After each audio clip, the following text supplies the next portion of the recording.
ಬಿಸ್ಮಿಲ್ಲಾಹಿರ್ ರಹ್ಮಾನಿರ್ ರಹೀಮ್. ಒಂದೊಂದು ಅಕ್ಷರದ ಮೇಲೆ 10 ಪುಣ್ಯಗಳು.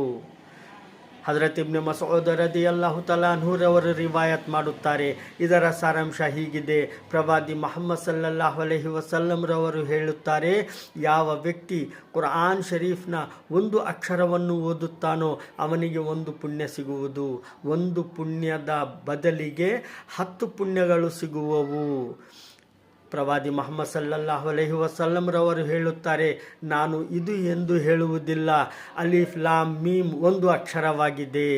ಆದರೆ ಅಲಿಫ್ ಒಂದು ಅಕ್ಷರ, ಲಾಮ್ ಒಂದು ಅಕ್ಷರ, ಮೀಮ್ ಒಂದು ಅಕ್ಷರವಾಗಿದೆ.